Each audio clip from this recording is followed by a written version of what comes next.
Туугандар, могул комментарийди окуп алып, мындай комментарий бар экен да, мына сыяктуучу, типа сен издевательство этпей, элдин атынан сүйлөө депчи.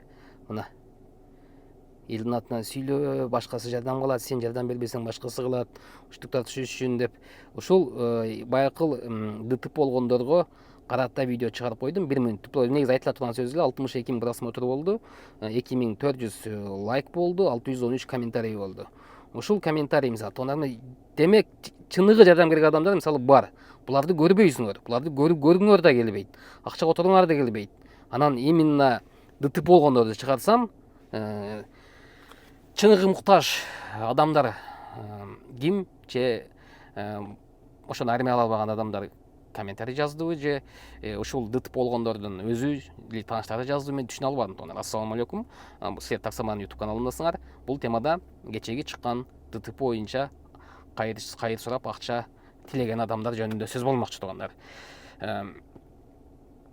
жөн эле 1 мүнөттүк видео чыгарып койгом. Негизи ою кандай, мисалы мен оюм кандай деген сыяктуу. Сен элдин атынан сүйлөө дейт. Туугандар, бул менин каналым. Бул жерде сүйлөгөн ар бир сөз менин атыма сүйлөнгөн сөз. Эл айтты десе, бирөө айтып, бирөө мисалы элди топтоп алып элдин атынан сүйлөшү мүмкүн. А бир жалгыз мен сүйлөп атам, значит бул менин атымда сүйлөнүп аткан сөз. Акарат келтирип, мага сен ДТП жакында бирди көрөсүң, ана мына сен ДТП болгондо көрөсүң, элден чыгасың, элден сурайсың акча деп. Туугандар, канчалаган кыз келиндер жүрөт, канчалаган жаш балдар жүрөт.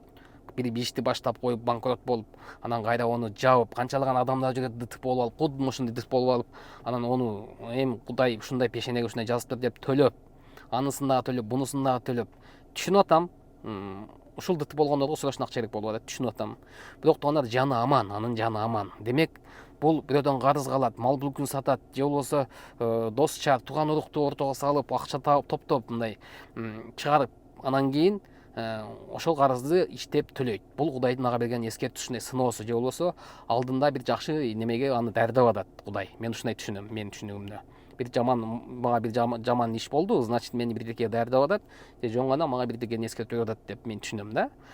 Ушундай. Туугандар, чыныгы муктаж адамдар кимдер экенин айырмалай албасаңар. Чыныгы муктаж адамдар, туугандар, бул жанагыл жакындары ооруп калгандар.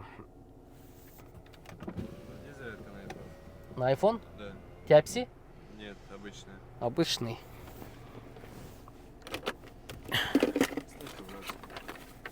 Поставить?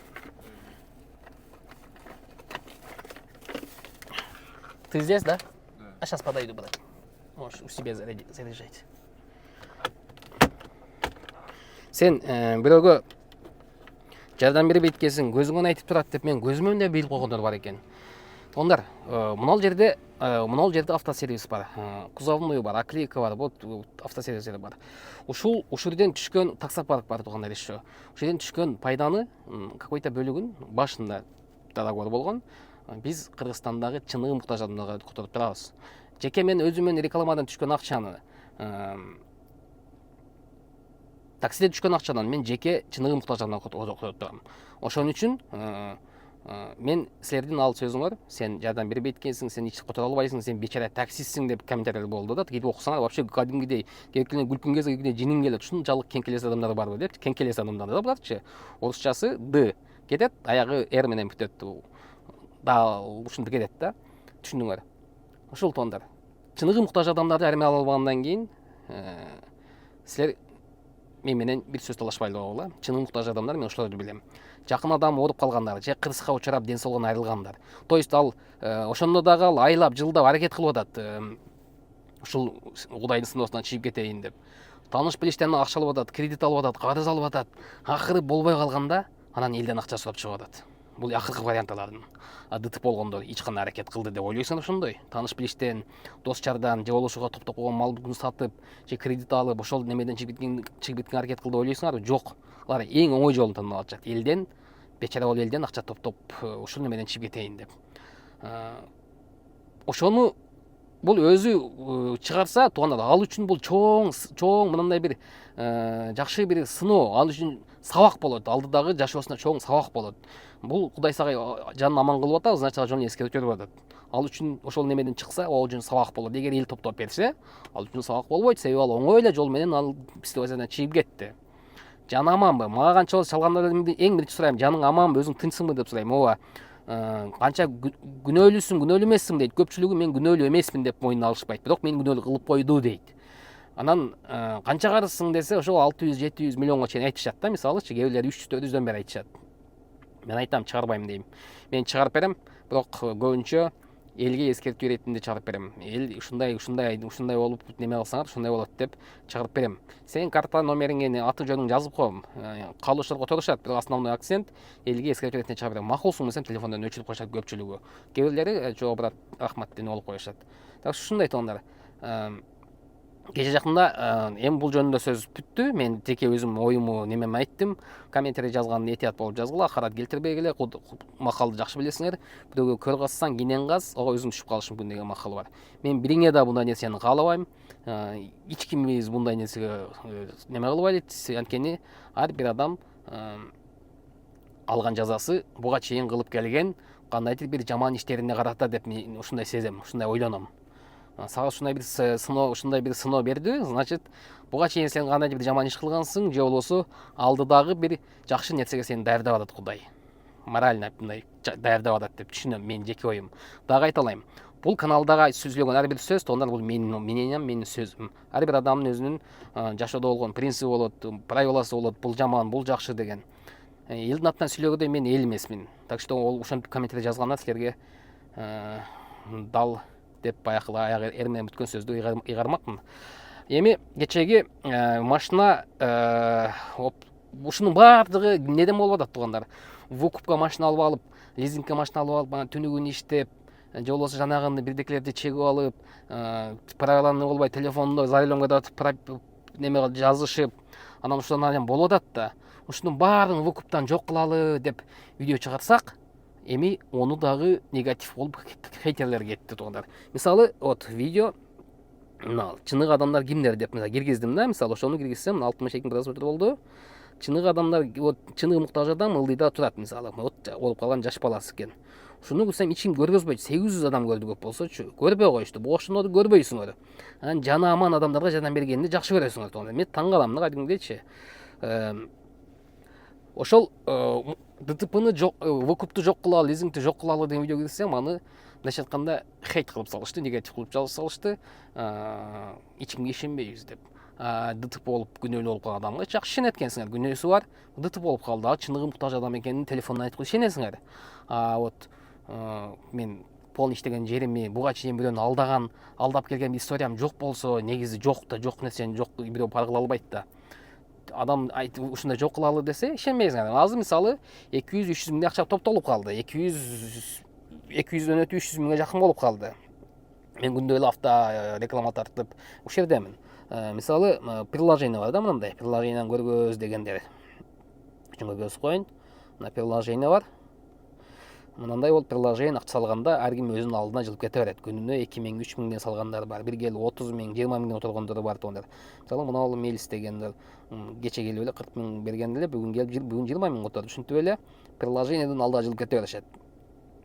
Өзүм картада башында 10.300 бар экен, ошону калтырып койгом. Меники мисалы селим миллион да, миллион. Ошо миллионго карап процент көтөрүлүп кетет. Эгер сен 2 миллион тандасам, меники азыркы 1% да болбойт. Ол ушул селге карап кетет. Ушул немени мына жерде полный семелер бар. Суроо жооптор бар. Техподдержка, суроо жооп, андай болгон, суроо жооп, не болгону кандай болот? Полный эмелер көрүлгөн. Ушул теманы көтөрүш үчүн азыр туугандар биз аскар автого чыгып атабыз. Ал Кореядан сонун машиналарды алып чыгам дейт. Бирок да бааларды айткан экен. Вообще ооз ачылыптыр. Кореяда Москвага жетиши менен мынча болот. Бирок болгону машиналарды ошондой арзан барыш үчүн оптом машина заказ кылыш керек дейт. Бир фура, бир контейнер заказ кылсаңар, транспортировка аяк болот, арзан түшөт дептир. Жанагы диаспоранын жетекчиси жанагы YouTube каналдагы Кубаныч менен связь кылып көрдүк. Ал дагы элге жардам болсо жакшы дейт. Ушундай элге жардам берем деген любой мына YouTube'дагы ар бир блогер, пожалуйста, киришсе болот элге жардам берем деген. эч кандай буга рекламага акча берилбейт, себеби бул элдин акчасы, бир тыйынын да иштетпейбиз. Ар бирин мындан каласы 300 миңдей акча топтолуп калды. Дагы бир 3-4 1-2 жума аракет кылса, биринчи машинаны алып, реклама кылып, мынанча кылды деп YouTubeга чыгарып, ошо старт баштап алабыз. Болсо элдер коркуп атышат. Ушултан лучше выкуп лизингден кутулалы, элдерди кутулталы, анан ушундай ДТП болгондор азаят. Себеби ДТП болгондордун баардыгы келип ошол лизингден же машинасы жоктон бери арендада алгандан, выкуп алгандан келип такалып атат. Көп сүйлөсөм кап этпейсиңер, себеби мына комментарийлерге мен жооп жөн эле коеюн дедим эле. Чото акыркы күндөрдө слишком эле мага мындай айткан неме болуп атат. Жеке сөзүңөр болсо, жеке мындай айта турган сөзүңөр болсо, губашлеп эмес болсоңор, клавишный керек эмес болсоңор, балдар, Ступинский проезд 5, ушул жерде автомашина тартам, автосервис бар, баардыгы ушул жерде. Мен абеттең сөз ушул жерге келем. Күндүгө, дээрлик күндүгө ушул жердемин. Так что ушундай балдар, ийгилик. Андай жаман сөз бирибизге неме кылбайлы. Что, не заряжает, да? Не заряжает что-то, да. Все. Солярка включится, пожалуйста. Ага, все.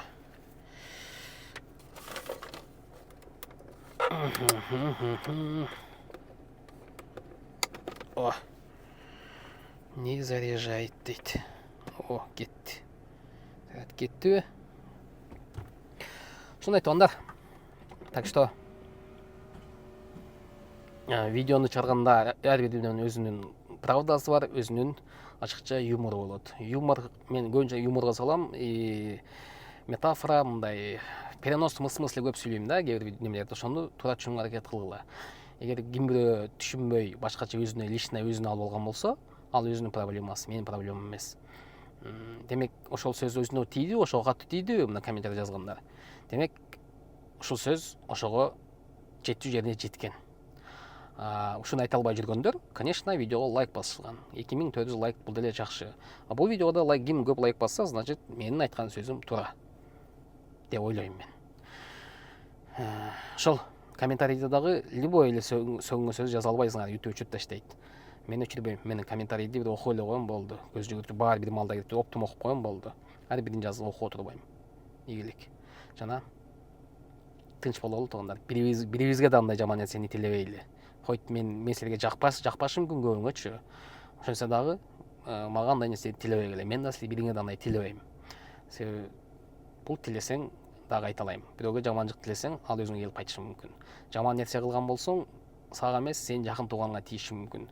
Буну мен бумеранг деп коет. Жашоо по-любому Кудай бирөөнү алдадыңбы, значит, ошонун жазасын убага келип сен аласың деген мен түшүнүктө жашайм. Ийгилик туугандар.